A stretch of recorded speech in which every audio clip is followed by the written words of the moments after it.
ঘাটালে dumping ground তৈরিতে অনিয়মের অভিযোগ। খড়ার পুরসভার বিরুদ্ধে সরব বিজেপি বিধায়ক। কয়েক কোটি টাকা দুর্নীতির অভিযোগ। আর এই নিয়ে তৃণমূলের পুর প্রধানের বিরুদ্ধে এলাকায় পোস্টারও দেন বিজেপি বিধায়ক। দুর্নীতির অভিযোগ মানতে নারাজ তৃণমূলের পুর প্রধান।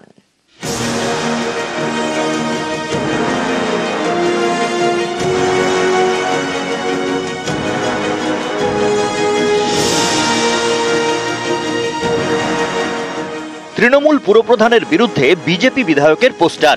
ডাম্পিং গ্রাউন্ড তৈরিতে অনিয়মের অভিযোগ। এ নিয়ে পশ্চিম মেদিনীপুরের ঘাটালে চাঞ্চল্য।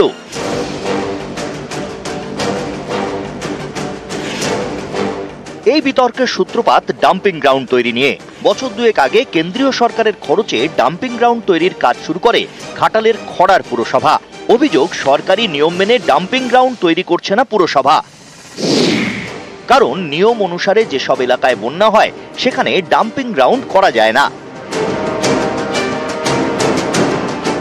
প্রতি বছরই বন্যায় ভাসে ঘাটাল।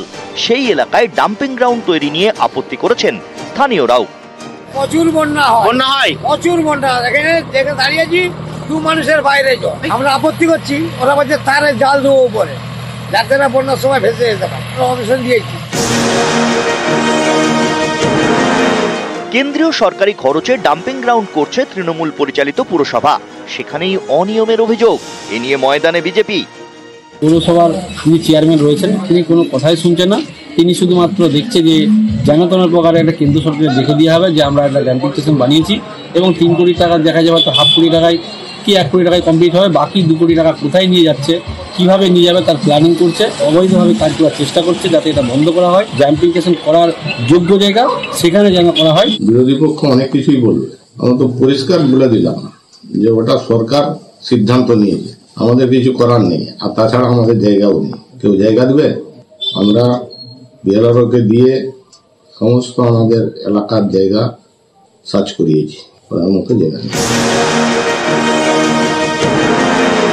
ঘাটাল থেকে সুকান্ত চক্রবর্তী, নিউজ 18 বাংলা।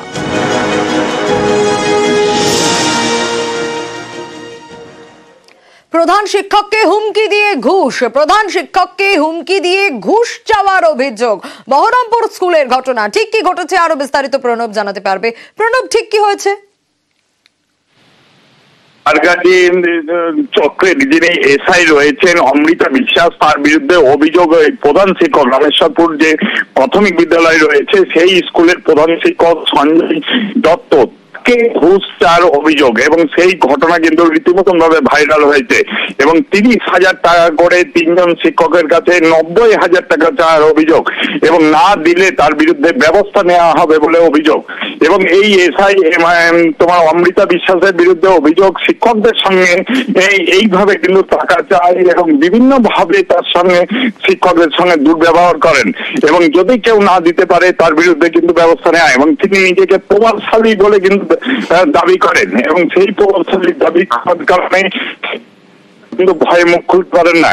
ইতিমধ্যে কিন্তু ডিআই অব স্কুল যিনি রয়েছেন তিনি কিন্তু বিষয়টি তার নজরে এসেছে এবং তিনি বিষয়টি তদন্ত করে বিকাশ ভবনে কিন্তু জানানো হবে বলে কিন্তু তিনি জানিয়েছেন এবং এই ঘটনায় রীতিমতন ভাবে চাঞ্চল্য ছড়িয়েছে। বেশ প্রণব, আমার সাথে গত সোমবার পুলিশের সাথে একটু ঝামেলা হয় এবং পুলিশ আমার নামে কতগুলো ফলস কেস দিয়ে দেয়। তো আমার সারকাটি সার্কেলের যিনি সাব ইন্সপেক্টর অফ স্কুল আছেন অমৃতা বিশ্বাস ম্যাডাম, তিনি যখন জানতে পারেন তখন তিনি আমাকে ফোন করে 30,000 টাকা দাবি করেন। তার জন্য ম্যাডাম ব্ল্যাকমেল করতে থাকেন, যদি আমরা টাকা না দিই আমাদের সার্ভিস ব্রেক করে দেবেন বা সার্ভিসের কোনো ক্ষতি করে দেবেন। আমি বাধ্য হয়ে যখন ডিআই ম্যামকে কমপ্লেন করি তখন ম্যাডাম আমাকে তার ফ্ল্যাটে ডাকেন, দেখি আমার ফোনটা কেড়ে নেন এবং ফোনের পাসওয়ার্ড চান, আমি দিই না। তারপরে ম্যাডাম ডিআই কাছে আমি কি কমপ্লেন করেছি তা ডিসক্লোজ করতে পারেন, আমি না করলে ম্যাডাম আমার নামে শ্লীলতাহানির কেস দেওয়ার ভয় দেখান। অভিযুক্ত ডিআই তার কি বক্তব্য শোনাবো। এবং গত আগের ওয়ার্কিং ডেতে একটা অভিযোগ জমা পড়েছে, তবে বিষয়টা এখনো খতিয়ে দেখা হয়নি। এই ব্যাপারে আমরা এখন বিষয়টা খতিয়ে দেখব, এটা তদন্ত সাপেক্ষ, এখনই কিছু বলতে পারছি না।